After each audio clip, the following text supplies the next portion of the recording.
Olá, toda semana aqui no Câmara Livre nós trocamos experiências de vida e a partir dessas histórias queremos contribuir com você para um mundo melhor. No programa de hoje queremos discutir se você reflete sobre o lugar onde você mora, se os seus cantinhos falam um pouco de você e das suas opções e escolhas de vida. Para isso vamos conversar com a arquiteta, é correto falar arquiteta e urbanista de uma forma geral, do ponto de vista de formação? Sim, a formação é essa. Claudine Fernandes Gotardo.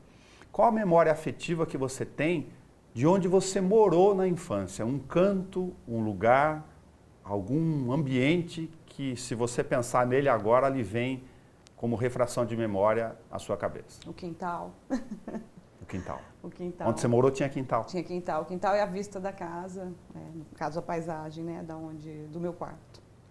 E que tal, já fazendo um ponto no nosso bate-papo, nesse redemoinho sobre a vida e o lugar onde se mora, ou como se vive aqui, sobre o ambiente moderno onde geralmente não tem quintais. Aliás, tem uma música muito boa do Belchior que fala onde havia galos, noites e quintais. Não existem mais quintais, né? Porque o quintal, hoje a prioridade nas casas, não tem nem espaço para isso, né? Antigamente tinha quintal, na minha casa tinha pomar, área de piscina e tal. Hoje a maioria das pessoas moram em terrenos menores, também porque eu morava numa cidade pequena, mas aqui em Bauru é assim, onde não há espaço. A hora que você coloca a casa, não sobra muito espaço para quintal e as pessoas também nem têm mais tempo de cuidar. Remetendo fora da questão de dentro da cidade, indo para condomínios, existem as áreas coletivas que vêm a substituir os quintais. Então, eu imagino que a memória das crianças, eu vejo muito criança brincando em área coletiva de condomínio e eu acho que é uma substituição, né, de uma alternativa mais moderna para isso. Eu acho, já que você citou os condomínios, já para mencioná-los, alguns deles, os mais sofisticados ou que têm maior espaço, enfim, de área comum, eles acabam fazendo trilhas, deixam trechos de mata, tem exigências legais para isso, mas alguns só fazem para cumprir o que está escrito na lei. O que você pensa sobre essas áreas? Inclusive a lei, isso deveria acontecer fora dos condomínios. Eu estou falando de condomínio, que é uma questão de privilégio, mas as crianças também não têm quintal nas casas de bairro e as praças deveriam, acho que, estar mais bem equipadas. Às vezes minha filha pergunta, você brincava na rua? Brincava. Quando eu vou poder brincar na rua? Eu falo, nunca. Não tem como você deixar uma criança sozinha brincando na rua. Então, a questão do quintal remete à questão da praça também, que é a área de lazer. Eu acho que é onde as crianças têm maior memória afetiva, né? Ninguém vai falar, gostava de ficar na sala, na cozinha, não, que é só brincar. As crianças queriam brincar. E eu sinto muita falta na cidade de ver praças e espaços, considerando que as crianças não têm também os quintais, a vida está muito diferente, né? Você nasceu e ficou até aqui do lado, pertinho da gente, no Rio Tietê, em Barra Bonita, até 12 anos. A memória da questão do rio, do ponto de vista visual, arquitetônico, urbanístico até, está presente na sua cabeça? É presente o tempo todo. A questão do rio, do movimento, da água, sempre que eu posso eu volto, inclusive não consigo nem ficar longe. E a gente estava falando sobre fazer piscina nas casas ou não, a possibilidade de você estar visualizando a água, que é um elemento vivo de energia, umidifica o ar. Eu acredito que traga um pouco dessa memória, assim, porque a gente brincava muito lá perto. E se você pegar uma praça com água, uma casa que tem um espelho d'água, uma piscina, às vezes a pessoa faz lago, aquário, tenta de alguma maneira ter a água no ambiente. É um dos elementos que pode energizar e trazer um monte de benefícios. Agora, você já citou a piscina, o que mais se discute do ponto de vista da praticidade do imediatismo do dia a dia, aqueles que podem eventualmente ter uma piscina, que estão nos assistindo, é de que ela dá trabalho, custa, aí entram esses ingredientes, e vai usar pouco. Custa, mas é uma troca, né? Às vezes a pessoa que fala isso tem ainda a mentalidade, antigamente as piscinas residenciais ficavam no fundo da casa. E você tinha até pouco acesso, você vai lá, quando alguma criança vai nadar, adulto não tem muito tempo para isso, né?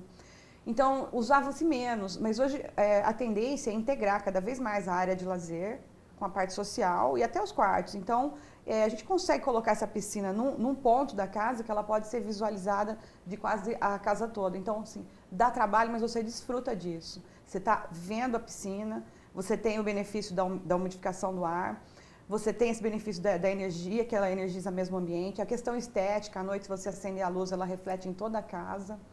E a questão também da segurança, que você pode acompanhar fazendo outras coisas, né?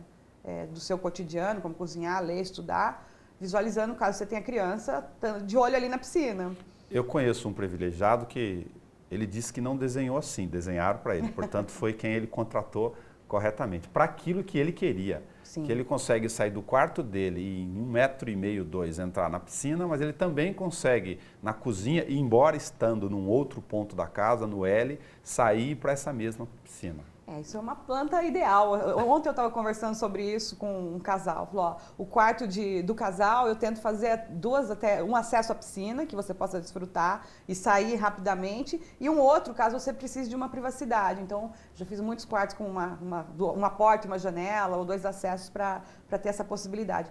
O Brasil é muito quente, né? Bauru é quente, a gente quer água. E, claro, a piscina dá um gasto. Seria ideal você poder desfrutar disso o tempo todo. Eu também busco fazer isso e orientar a pessoa, mesmo que ela não queira, às vezes não quer porque não pensou nisso ou não conhece, mas aí é a função do arquiteto de poder orientar. Porque o que ele vai gastar na hora de fazer essa casa é a mesma coisa, se ele tiver tudo isso em mãos dele ou não. Se a gente puder recortar arquitetura e urbanismo, mas vamos ficar na arquitetura por hora, do ponto de vista do tempo e da mentalidade das pessoas, tem sentido que aqueles que procuram casas que tragam mais de um elemento hoje, a ideia da ventilação, da posição do sol já não é tanto mais bobeira, as pessoas pensam mesmo desses elementos ou não?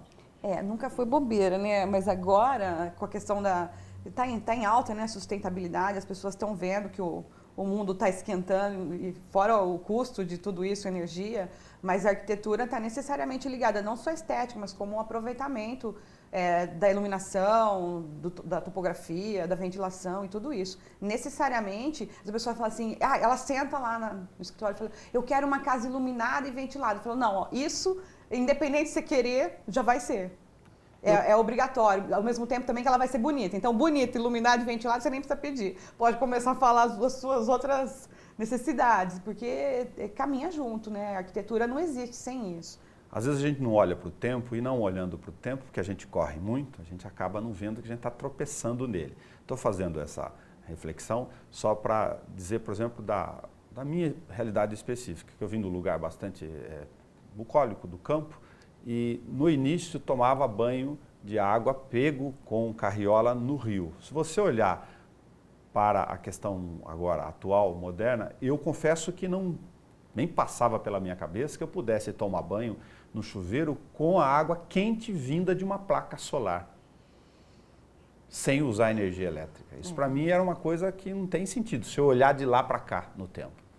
A tecnologia não vem só para o mal, né? Ela traz muito conforto e muito benefício. E agora, não só a água, né? As placas estão produzindo energia elétrica nas casas, com a questão fotovoltaica, então está havendo uma revolução com o consumo de bens energéticos e assim, acho que isso é uma tendência. Hoje você vê até em casas populares, casa com aquecedor solar, né? É bem importante isso, né? Na arquitetura também, a gente tem feito o uso o máximo possível. E não só da energia, mas do reaproveitamento da água, da própria topografia, a própria inclinação que você falou em relação ao sol, o posicionamento em relação ao sol é um elemento de sustentabilidade, de consumo menor de energia. Reuso de água é uma questão comum entre os clientes, hoje eles pensam nisso, eu vou aproveitar de certa forma isso que está chegando da calha, da chuva? Pensam, as pessoas estão preocupadas com isso, nós tivemos escassez de água aqui, e não é segredo que o problema da água está bem grave. As pessoas chegam lá pedindo por isso. Tem sentido na questão prática do dia a dia, de que a água que a gente usa da descarga, se você tivesse um sistema de tubulação integrado com que sai do banheiro, inclusive do chuveiro, já que estão próximos ali, você usa água limpa para tirar na descarga e desce uma água não aproveitada do que você sai do chuveiro, tem muita coisa integrada no meio. Tem. Inclusive, eu acabei de chegar da feira semana passada e uma das marcas estava fazendo esse projeto de reaproveitamento de água, de tudo circulando na casa. O próprio sistema hidráulico da casa era todo reaproveitável. É o futuro, né, Nelson? Isso está sendo muito bem pensado, porque nós não vamos ter opção. Não vão ter saída. Não. Por sorte ou não, às vezes a gente olha alguém que já se adequou para isso no tempo. A gente fez uma matéria aqui na TV Câmara, até não faz pouco tempo assim, não, uns 3 anos já, e o cara tem um sistema de lavacar onde ele usa 1% da água do DAI, para beber quase É a lavagem a seco, né? A lavagem ecológica. E ele tem um sistema embaixo, quando falta isso, que recebe das calhas, porque aqui felizmente tem períodos que chovam muito, ele guarda 120 mil litros de água no solo da plataforma de lavar os carros dele. Até para lavar carro. Inclusive, eu tive a oportunidade de fazer um projeto com um eco-lavacar, é muito bacana. É possível isso? É possível e necessário. Quando você descobriu, ou quando isso estava claro em você, olhando para o tempo de novo, você mencionou a frase antes de gravar, eu nasci arquiteta. Quando você olha para o tempo, onde você enxerga isso? Eu lembro, minhas brincadeiras já eram, não só essas, né? Mas minha brincadeira era com papel, de fazer plantas. Desenhos. Sim, desenho, muito desenho com planta de casa. Eu brincava com isso, com as cores, com os desenhos. Eu falava, vou ser arquiteta, mas não sabia exatamente o que era, mas já estava com isso na cabeça. Tem alguém na família que é nessa área? Não, isso é seu, pessoal? Até quando eu fui entrar na faculdade, meu pai que era dentista, considero uma pessoa instruída, falou assim, mas viu, filha, qual é a diferença da arquitetura e engenharia? E nem eu exatamente sabia. Eu falei assim, olha, eu estou entrando na faculdade, depois eu te conto. E a diferença é muito grande, são paralelas, né, as duas profissões, mas tem uma grande diferença, Eles vão ficar bravos comigo, mas nem todo engenheiro tem a sensibilidade que o arquiteto tem, embora ambos tecnicamente tenham que, de certa forma, gostar de contas, de cálculo. O perfil dos profissionais, não é nem a questão de ter a sensibilidade, o perfil do profissional da engenharia e da arquitetura é muito diferente, considerando a atividade que eles praticam. E depois, além do perfil, ainda tem a carga de informações que você tem na faculdade, o currículo, que também são extremamente diferentes. Esbarra-se algumas matérias, mas são universos paralelos. Não é nem para eles se ofenderem, porque a gente não executa as coisas que eles fazem, né? Meu marido é engenheiro civil, são universos paralelos, eu vivo isso de perto, mas não tem como caminhar. Mas você adora matemática. Eu gosto muito de matemática, sempre gostei. E também não vejo como fazer arquitetura sem gostar de história, matemática, física. Às vezes as crianças falam, para que eu tenho que estudar história? Eu falei assim, nossa, para tudo, né? Para andar na rua, morrer, precisa saber, isso é muito importante. Já que a gente fez relação com espaço e história aqui, vamos pegar um braço da história que eu achei muito interessante para transferir sempre informação para quem está nos acompanhando sobre a relação nossa cultural, da forma como a gente convive dentro de casa, ao redor do ambiente de fazer comida. Olha, Nelson, a maioria dos povos tem a sua vida social em volta da alimentação, né? Que é uma coisa que as pessoas se mantêm viva, né? Sim. Então, no Brasil, principalmente quando começou a colonização, era assim, as casas, fazendas e tal, parada de tropeiro, tinham cômodos, às vezes até de chão batido, e onde ficavam as pessoas numa roda fazendo a comida e tudo girava em função disso. Depois saíam de lá para dormir nas alcovas, quartos ou banheiro fora e tal, mas tudo em função da cozinha. A gente aprende até literatura sobre cozinha no Brasil, cozinhas, etc., tudo em função da cozinha. E continua assim. Não é uma coisa só do Brasil, mas o Brasil tem essa coisa mais específica, né? Nós somos expansionistas, gostamos de fazer casas com dezenas de metros quadrados, aqueles que podem e se puderem o fazem, quando tem muitos cômodos da casa depois que a gente sequer frequenta e vai lá, tem a aranha tomando conta pra gente? Olha, isso depende muito da fase da vida da pessoa. Se ela está iniciando uma família, quantas pessoas tem, do seu histórico cultural onde ela morou e também do poder aquisitivo. Isso é muito individual. E a arquitetura em si, o projeto de arquitetura é individual. Eu comentei com você, é como se fazer um terno sob medida. Tá. Você tem que sentar, conversar e ver as necessidades. É claro que ninguém mais quer ter uma casa enorme para ficar limpando. Custo, porque a questão da mão de uso. obra, funcionário, não tem mais. Mas acontece muito, de vez em quando, casas grandes, famílias grandes, ou mesmo a questão cultural, ou um investimento. Não dá para você fazer uma casa pequena, assim, num terreno de 3 mil metros quadrados. Depende do padrão, né? Se a pessoa está fazendo para investimento. Então, não é uma coisa, não dá para você classificar isso como uma coisa única. A tendência é diminuir, mas, às vezes, ainda acontece das casas serem grandes. É mais raro, mas a tendência realmente inclusive na otimização, na questão de limpeza, de ecossistema, sustentabilidade, você não precisa de mais espaço do que é necessário, né? Eu sei que mercado é mercado, inclusive da questão de compra de imóveis, mas especificamente de construção, é uma realidade que não se aplica necessariamente à questão das funcionalidades de uso no dia a dia. Mas eu me recordo quando fui procurar um apartamento, hoje eu moro em uma casa, morei muito tempo em um apartamento, que eu ficava abismado, falava, quem foi o cidadão que desenhou isso aqui? Não cabe uma cama dentro desse quarto. Nossa, isso é eu estava lembrando quando você Quanto perguntou menos um armário. se as casas mudaram, né? Bauru é uma cidade nova, você fala, a arquitetura está... Nós estamos entrando aqui com projetos, uma questão de poucas décadas. Bauru tem 100 e pouquinhos anos. No começo se copiava projetos, falava, quem fez isso? Copia-se, né? Quantos projetos vieram da Europa, simplesmente foram reproduzidos aqui, praças e tal. Agora que as pessoas estão estudando, vendo as necessidades, as possibilidades, e essas casas estão saindo mesmo, sob medida. Porque até, sei lá, 30, 40 anos atrás, eu me lembro, os lotes são padrão e muitas vezes as casas eram copiadas. Fala do apartamento, também copiados. Às vezes eu fico pensando, a pessoa leva meses para decidir o que quer numa casa e aí chega lá e compra um apartamento. Como que ela se adapta a isso? Não é adaptável.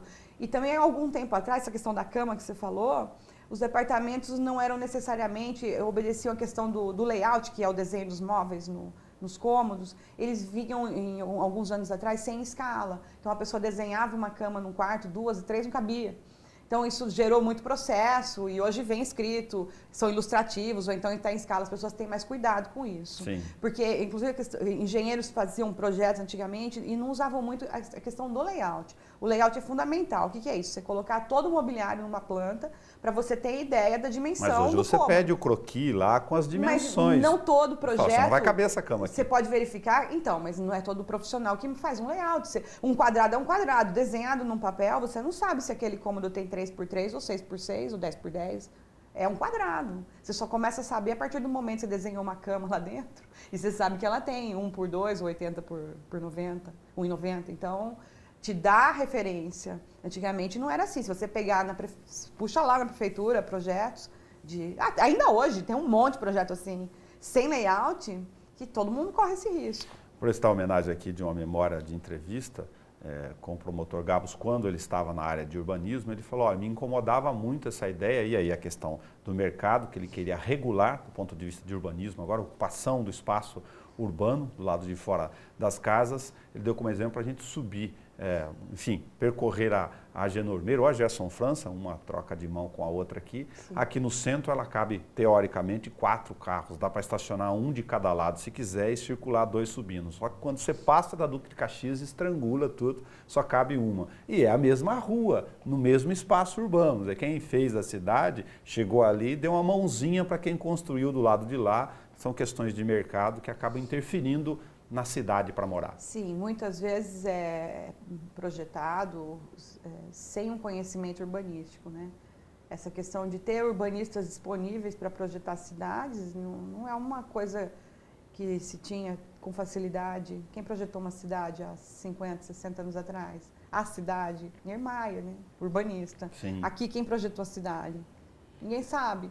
É muito raro. E quando tem a mão de urbanista, as coisas são bem diferentes. Às vezes, esses loteamentos, agora, como tem mais disponibilidade profissional no mercado, como quem arrancava dente, antigamente era o boticário, quem fazia parte era parteiro, as coisas estão diferentes, né?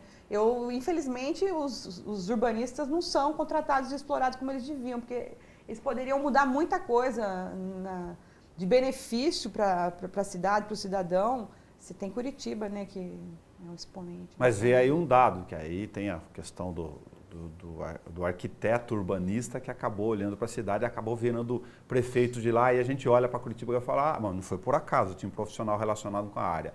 Não é meio estranho, então, já agora a gente, voltando para o nosso tempo, neste momento, de que a gente pense em Instituto de Planejamento, em Secretaria de Planejamento, e não olha e fala, peraí, não vamos procurar só os engenheiros, eles são necessários, importantíssimos, mas onde estão os urbanistas? Para planejamento e projetos, são os arquitetos e urbanistas. Para engenheiro, para construção, execução, cálculo, são os engenheiros. São coisas o fato de se confundir essas coisas, o preço pago depois é muito alto. Vou pegar um outro exemplo aqui que eu trouxe de Londrina, que eu conheci nos últimos anos, uma cidade só de 80 anos. Tem uma área no planejada centro, também. Uma área no centro da cidade que envolve uma pequena mata verde, e ele fechou todas as ruas laterais, levou um pau danado, e aí perguntaram para mim, por que você fez isso? Falei, porque eu estou concebendo cidade para as pessoas e não para os carros. Exatamente, o urbanista pensa em cidade para pessoas. Mesmo porque o carro é uma novidade, né? Coisa Você vai fazer a volta no quarteirão. As cidades, então, as cidades também são novas, tem 100 anos, já tinha carro, mas se pega cidades europeias ou coisa com qualidade de vida,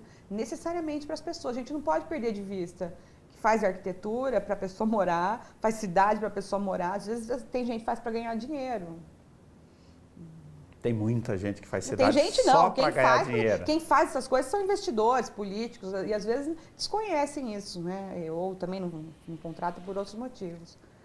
A questão de algumas simbologias no tempo, para a gente pegar algumas delas aqui. Edícula, tem sentido quem inventou isso no passado? Olha, estou até para fazer um estudo sobre isso, todo mundo me pergunta. Eu não sei, eu vim conhecer, fui apresentado para a edícula quando eu mudei para Bauru. Não tem sentido, eu não sei quem inventou, mas assim, é uma coisa que não agrega, acaba criando problemas na concepção da casa e, graças a Deus, eu nunca fiz, sempre conversei com os meus clientes e a gente vê as necessidades para que serviria aquela edícula e consegue agregar ao corpo da casa. Porque é uma coisa que não traz benefício. Antigamente fazia para área de lazer, mas gerava problemas. Se você vai fazer um evento, você fica se transportando o tempo inteiro. A mesa que você vai usar na churrasqueira. Se chove, você tem que se deslocar na chuva, você passa pelos quartos, você esquece um talher, você tem que voltar para buscar. Então, assim, num dia que você vai fazer um evento numa casa com edícula, a dona da casa anda uns 50 quilômetros de um lado para o outro. Não agrega. Sem contar que ela tem péssima ventilação, iluminação, tem muitos problemas. Então, assim, os meus projetos eu não faço, eu acabo explicando, né, os benefícios e malefícios disso, a pessoa realmente desiste. Mas Bauru tinha muito, né? Tinha muito, tem muitas delas que estão lá ainda. É uma curiosidade, preciso descobrir. A princípio devia ser um depósito, mas não faz sentido, né? Ninguém precisa de quase 30% de um imóvel para depósito. E aí a gente pega outra questão, banheiros, o número de banheiros em relação à casa. Tem casa com 9 banheiros, não é exagero não, tem casa de 300 metros quadrados com 7, 5 banheiros. 5. Mas precisa de 5? Entra na questão cultural, né? O brasileiro é bem mal acostumado. Primeiro a gente precisa tomar banho, a gente toma banho o tempo todo. O pessoal vai para a Europa e fala, quem toma banho, quem não toma, o clima é muito complicado, né? Então tem a questão do banho, da privacidade. É que nem Aqui todo quarto com a suíte, ponto. Já arrumamos uma casa média, 3 banheiros e 3 quartos. A questão da valorização do imóvel, as pessoas falam, mas se não tiver suíte vale menos, principalmente em casa de alto padrão. Então, claro que depende do número de pessoas da casa e da convivência que elas têm. Porque hoje as pessoas são muito individualistas, as crianças são criadas assim, tudo para elas, né? Você pega que as crianças têm cama de casal nos quartos. Mais uma vez, remetendo a minha filha, ela falou, mãe, quando eu vou ter uma cama de casal? Eu falei, quando você casar. As crianças vivem numa outra realidade. No meu tempo não era assim, de dividir o quarto, e era muito até divertido. Vou pegar um outro item para entrar num outro elemento aqui, para a gente já demonstrou a essa altura aqui qual a importância entre relação de história e de comportamento, portanto de psicologia, para a concepção de uma casa ou de um lugar para se viver, seja ele coletivo ou seja ele individual. Você acabou de dar uma outra expressão aqui, que a gente vem conversando com psicólogos, por exemplo. As pessoas estão, sim, cada vez mais individualistas. Aí eu pergunto, se eu tenho um banheiro para cada um, uma televisão para cada um no quarto, às vezes até um som para cada um pequeno escritório para cada um dentro do quarto, só não tem o fogão ainda lá, tem varanda, se tiver 3 varandas, varanda gourmet. Sim. Bom, então para que escritório? Ou sala de TV? Bom, o escritório depende, a função é a seguinte. Se você tem espaço para fazer isso, começa tudo aí. Espaço, depois um programa construtivo, onde você vai gerar mais metragem quadrada, então a questão financeira. O escritório, se você precisa de privacidade ou guardar coisas do seu trabalho. Ou se o cara trabalha em casa, efetivamente? Também trabalha em casa. Às vezes a pessoa tem livros, tem material de pesquisa, tem, ou mesmo objetos, né, que usa no trabalho. Então não dá para colocar isso no quarto. Principalmente, por exemplo, se é um casal, não tem como ter isso. Tem, mas não deve ter isso dentro do quarto, acaba ficando inviável. Então normalmente é para casais e que tem profissões específicas. Se não for isso, o escritório acaba sendo descartável. A questão da sala de TV, é claro que todo mundo tem TV na área de lazer, no espaço gourmet, até na cozinha e banheiros, quando a gente vai para feiras, tem TV para todo lugar. O próprio celular é uma TV, né? A gente tem TV na mão. Sim. Só que essa sala, especificamente, é o tal do home, onde você coloca um equipamento para assistir filme, aquilo tem acústica especial, tem a climatização, até os móveis, o sofá vibra de acordo com o filme. Então, é para um outro uso, não é simplesmente uma TV onde você vai assistir um jornal e tal. Então, tem gente que faz muito barulho, então você tem que ter acústica. A pessoa fala, ó, eu vou ligar um filme ou um show aqui que eu vou tremer a casa inteira. Então, é uma coisa específica, se a pessoa gosta e tem hábito e se ela pode, né? Ainda assim, faço vários escritórios e vários homes, mesmo todo mundo tendo televisão na palma da mão. O que você pensa sobre o conceito que eu ouvia recentemente, pelo menos para mim é recente, né? Sobre o chamado loft, que as coisas estão todas espacialmente divididas e não divididas, eu acesso todas ao mesmo tempo se quiser. Olha, essa ideia do loft é muito legal, ela amplia os ambientes, fica bem confortável, é uma questão moderna. Esbarra um pouco na parte onde tem famílias, né? O loft é ideal para uma pessoa sozinha, no máximo um casal. Porque você tem as áreas expostas, né? Dormitório, sala e tudo isso. Quando você receber visita, a sua visita ainda vai, né? Porque você está com a visita, mas você tem mais pessoas na casa e às vezes tem pessoas que você nem conhece. Então a falta de privacidade esbarra. Então eu volto naquela questão da fase da vida. Às vezes a pessoa é solteira, é estudante ou divorciada, ou sozinho por algum motivo, ou está a trabalho, porque você tem uma família numa cidade, viaja e mora em outro lugar durante uns dias da semana. Então, assim, depende da situação, mas a concepção do loft é interessante, porque a arquitetura em si, né, a nossa arquitetura residencial, nós estamos tirando as paredes e unindo os ambientes. Mas para tudo tem saída, você pensar, por exemplo, lógico, pensando em quem pode, se você tem um espaço de loft embaixo, quartos em cima, um sobrado. Mas aí é um sobrado. Mas assim, as casas são meio assim, guardou, né? As casas vão entrar em residências de família. Embaixo, nós estamos integrando, a tendência é integrar quase tudo. A única coisa que tem que ficar de fora é a área de serviço, às vezes um depósito total do escritório, porque é necessidade da privacidade, ou fechar um home. Até o home, quando você fecha, tem a possibilidade de abrir e fechar para poder integrar quando for um programa mais tranquilo. Então, a ideia do loft foi agregada também nessa questão onde nós estamos unindo as áreas de lazer, social, jantar, estar, está tudo ali. Piscina, né, que nós falamos no começo, cozinha. Então, não deixa de ser um loft familiar. Eu fui recortando para voltar agora, talvez, para o princípio. Vou falar óbvio, mas é fundamental, então, ter uma longa e detalhada conversa com o interessado. 1, 2, 3, a conversa é fundamental. Você tem que entrar no universo da pessoa. Entender quem é aquela pessoa, o que ela gosta, exatamente, qual é a formação, o perfil dela. Para você poder contribuir. Assim, eu, como arquiteta, tenho uma bagagem, eu posso dar muita informação, mas o que eu preciso é da matéria-prima. Quem é a matéria-prima? É quem vai morar, quem vai habitar. A casa é para aquela pessoa ou para aquela família. Então, eu faço casas muito diferentes umas das outras. Sim. As pessoas são muito diferentes. Até fico pensando, como é que pode morar no apartamento, né? Seu apartamento é igual, você tem que se adaptar. Tem gente que nasce, vive e mora no apartamento. Você adapta a sua vida daquelas formas. Claro, tem gente que destrói apartamento, derruba a parede e tal. Mas, normalmente, eu falo, né, fica semanas definindo como vai ser o espaço da casa, que é o certo. É um investimento, é onde você vai viver. Claro. E, de repente, às vezes, compra um apartamento pela planta. Ninguém vai lá reclamar com o arquiteto porque que o quarto não cabe a cama. Então, ele compra e depois você dá. Mas o mercado também de construção civil se atentou agora, pelo menos esses que estão mais preocupados com a questão urbanística, que eles fazem uma planta básica, loja de apartamento, mas deixam alguma flexibilidade para alguns ambientes internos. Por exemplo, se você não quiser esse quarto aqui e emendar a sua sala, eu posso fazer sem a parede.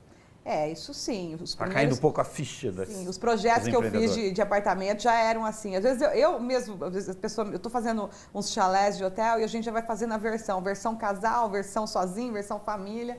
Claro, a adaptação aos espaços é fundamental.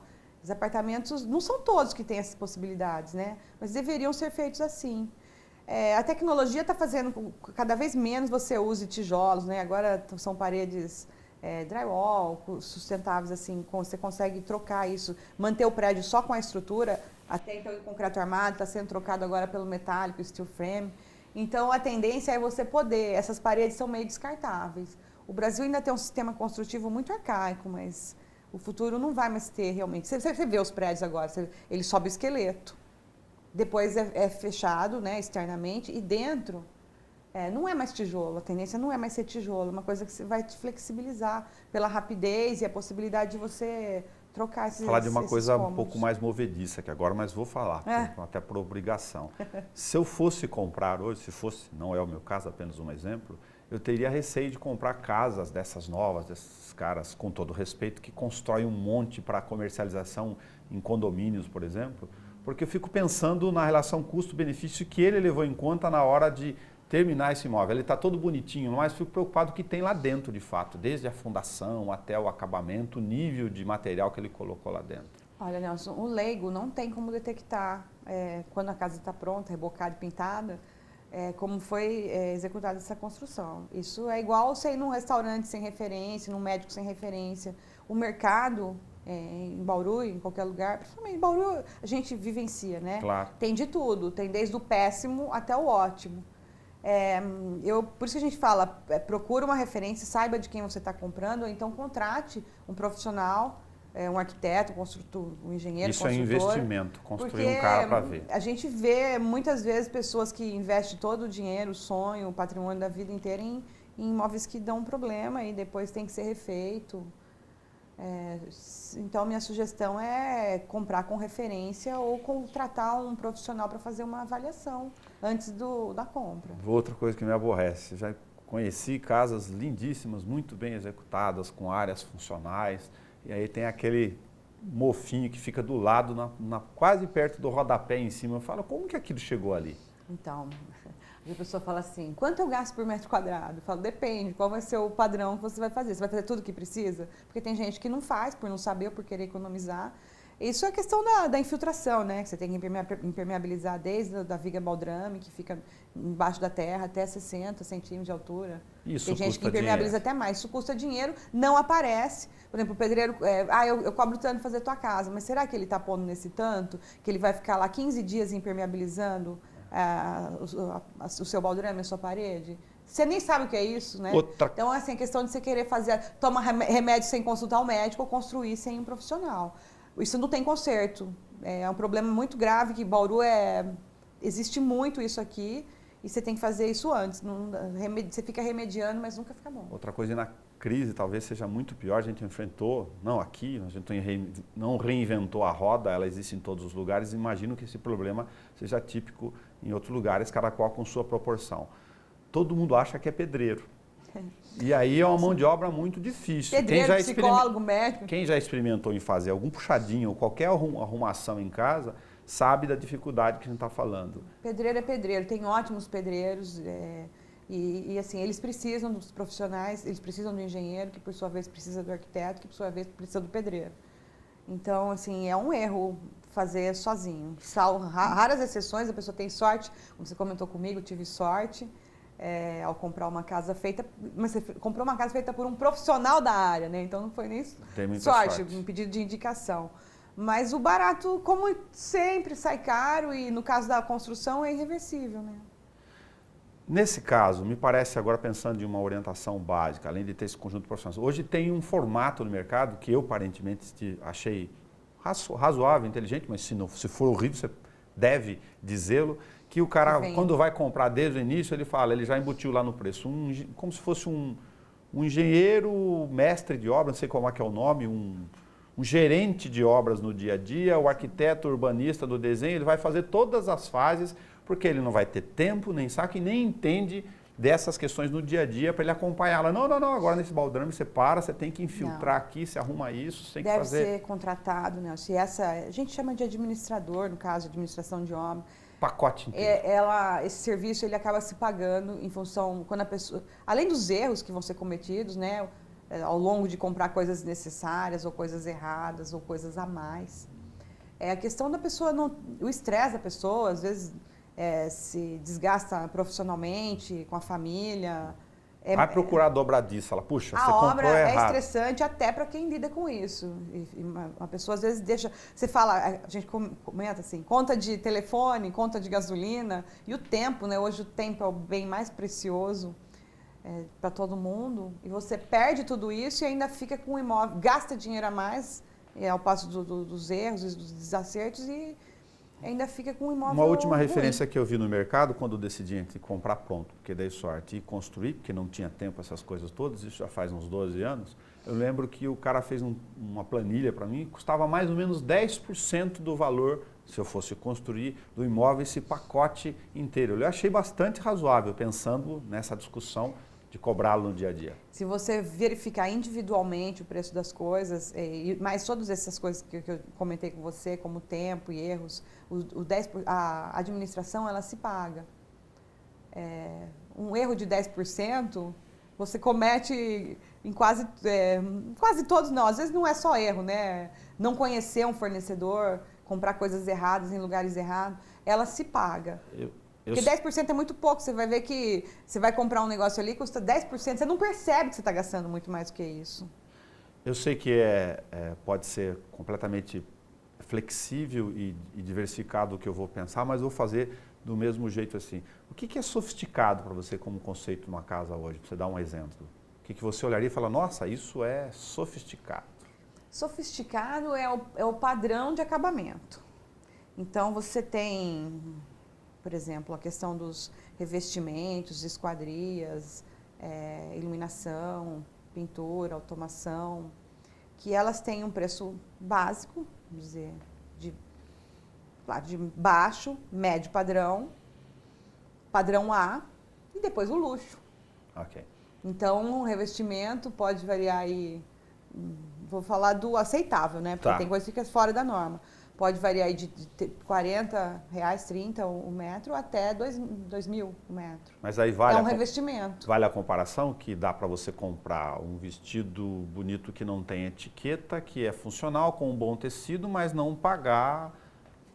Sim, mas vale, mas cada mercado tem o mercado da etiqueta e do design, da sofisticação. Existe isso, existe gente que tem, que gosta, quer e pode, e quem compra isso. E existe, é um outro padrão de mercado, é um outro público, né? Tem público para tudo. Então, o luxo que você fala, qual é depende do padrão de acabamento mesmo, que a gente fala. As casas, a maioria, se for claro, se foram bem executadas, estou dizendo dentro das normas técnicas, elas têm o mesmo preço até subir e cobrir. A partir daí, os preços começam a mudar, como as pessoas. Todo mundo tem o mesmo esqueleto, o osso é igual para todo mundo, né? O que é chique para um pode ser ridículo para outro, tal qual na moda? Ah, sim. Moda e arquitetura são também coisas paralelas. O chique é muito relativo, né? Hoje, chique para mim é você ter conhecimento e ter qualidade de vida.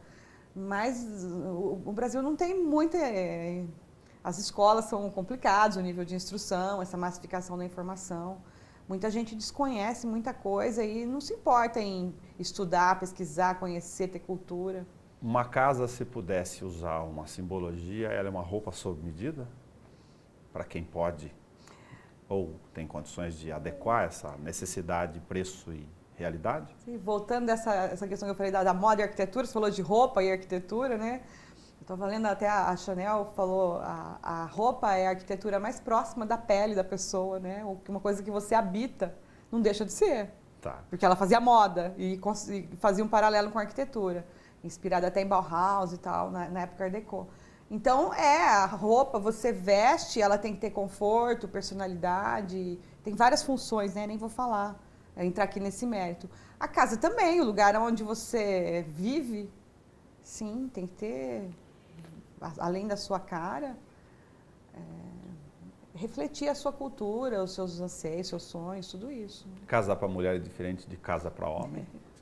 Tudo para mulher é diferente. Mas eles moram juntos, em geral. Normalmente os focos, a casa é a mesma, mas eles focam coisas diferentes, né? Aí, mais uma vez, entra o arquiteto para poder conciliar, onde eles vão conviver na mesma casa.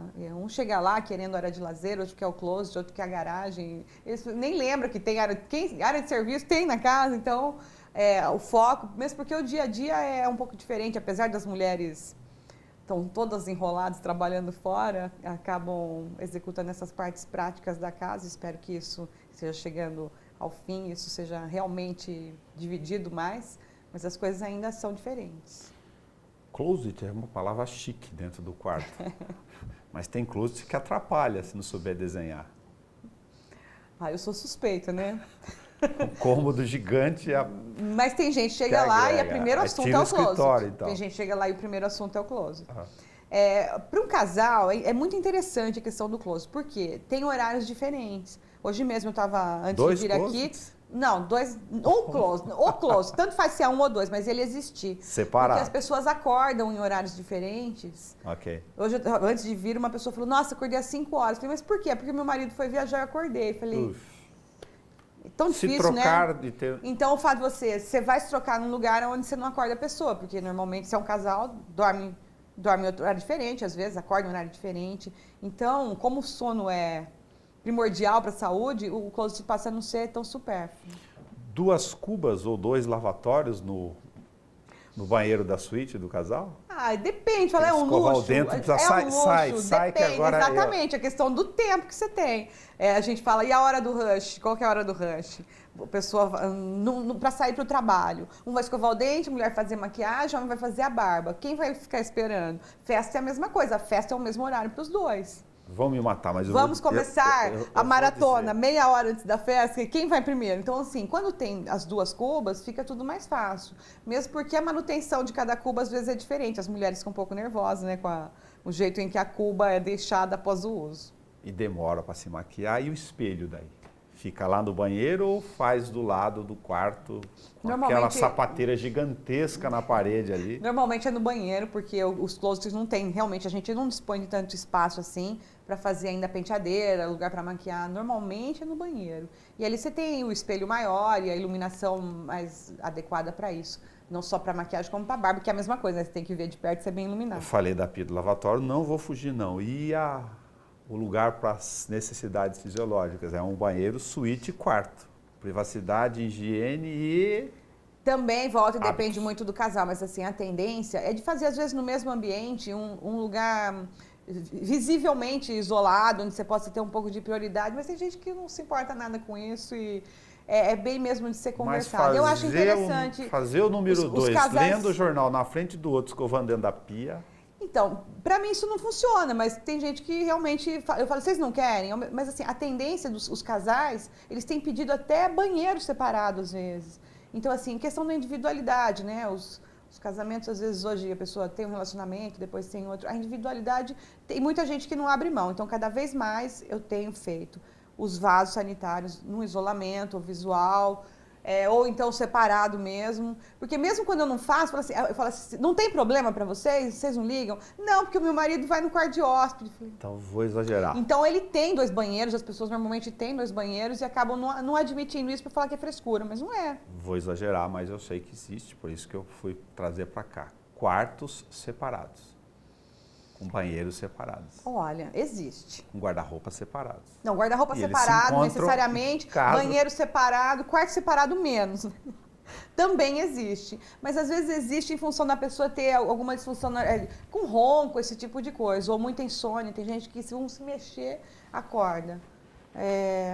E claro, né, casais com mais tempo juntos, você não aparece, casal com recém-casado querendo quarto separado, isso é uma arquiteto. Mas banheiro separado e closet separado, sim, quase sempre, se a pessoa puder, faz. E um último item aqui, porque senão o nosso papo estende, aí eu fico pressionado pelo tempo, a questão de segurança, a frente da casa, a altura do muro, a grade, se faz fechado o portão ou não, porque para quem não está em condomínio, você vai entrar e sair, não tem jeito, a maior parte das pessoas estão fora de condomínio.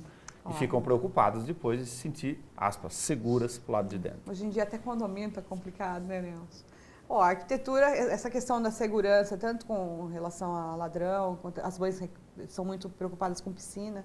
É claro que na arquitetura a gente resolve isso de uma forma esteticamente bacana, viável e tal. Mas eu consigo resolver a questão da piscina, da segurança, com grade, fachada, muro, um monte de coisa. Mas eu sempre digo para todos que o ladrão, quando ele quer entrar, ele entra independente do que você faça. Ele entra com você, no seu carro, ele te aborda na entrada, na saída, no estacionamento do supermercado. A criança é a mesma coisa. Você põe grade na piscina? Põe. Mas você não fica 24 horas com a criança e a criança...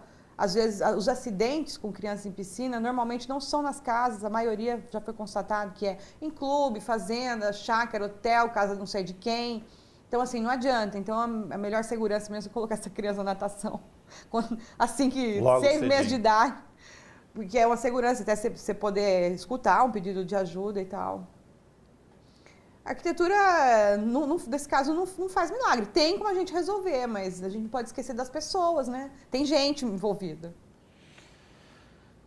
Edifícios comerciais levam em conta o fluxo de pessoas? Você já projetou para ter? Leva em conta o número, o tipo de uso? Ou o cara, às vezes, não tem a menor noção do que ele está desenhando, porque ele só pensou em alugar um bem espaço? complexo. A gente estava falando de casa até agora, né?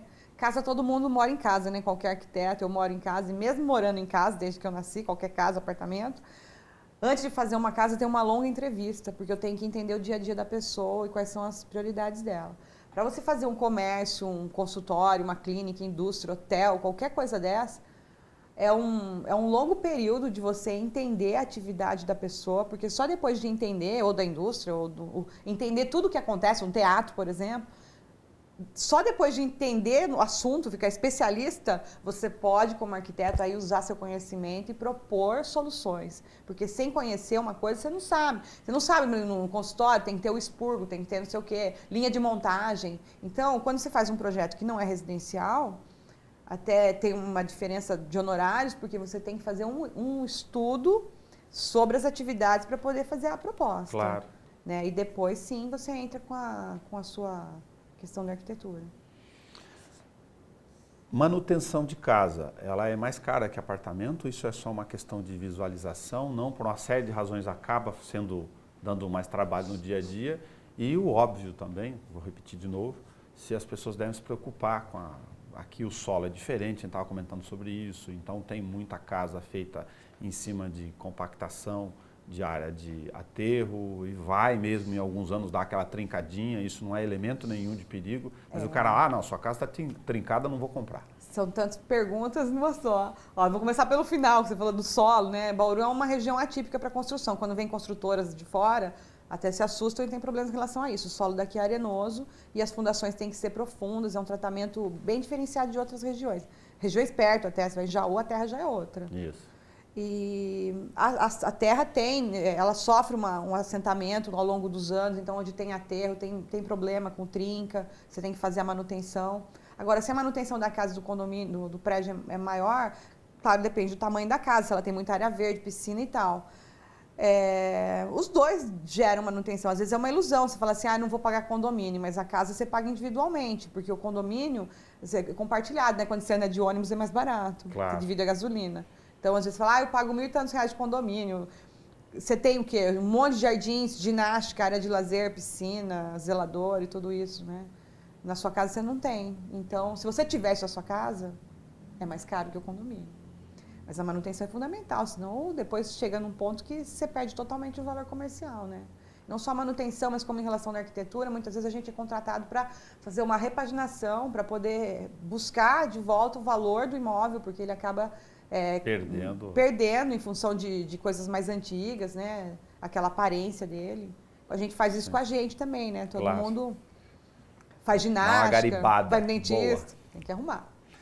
Claudine Fernandes Gotardo, muito obrigado por você ter vindo conversar conosco aqui. Se tem alguma questão que eu não perguntei, entre tantas possíveis, que darem outros programas, mas enfim, se você tiver vontade de comentar alguma coisa, o faça. Eu que agradeço a oportunidade, eu adoro falar de arquitetura. Nós podemos ficar falando aqui, acho que o dia inteiro, acho que eu até esquecer de comer, que eu adoro comer. É um prazer para mim sempre falar nisso. E assunto, além desses, tem realmente tem muitas outras coisas, assim. O universo é muito grande. Um dos fascínios da arquitetura para mim é que cada dia é diferente. Não existe rotina.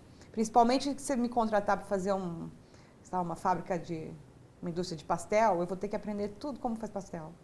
E cada dia é uma novidade, né? Na área médica eu tenho que saber estética, farmácia de manipulação, imagina aquela confusão de química. Então, assim, esse encantamento pela arquitetura, de você ter que conhecer universos diferentes no dia a dia. Então, não acaba o assunto nunca. A arquitetura eu vejo em tudo, todos os lugares que eu vou. Até na questão, como você falou, né, do vestuário, do design de carros.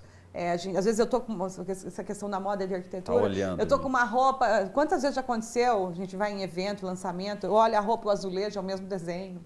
Fala, é sensacional. Vou escolher cor de tinta, de repente eu olho meu esmalte, a cor que eu acabei de escolher. Então isso está muito ligado o tempo todo, a questão do design, a cor dos carros, o design dos carros, dos sapatos. É tudo ligado, você respira isso o tempo todo. Muito obrigado. No Câmara Livre de hoje conversamos com Claudine Fernandes Gotardo. Vamos aproveitar com a reflexão que ela colocou. O espaço da cozinha e do fogão faz muito tempo que não é só um espaço de obrigação. Ele pode e deve ser de socialização. Então convide aquele amigo que você não conhece há algum tempo, veja o que ele gosta, compartilhe o cardápio e se reúnam na cozinha ao redor do fogão. Até o nosso próximo Câmara Livre.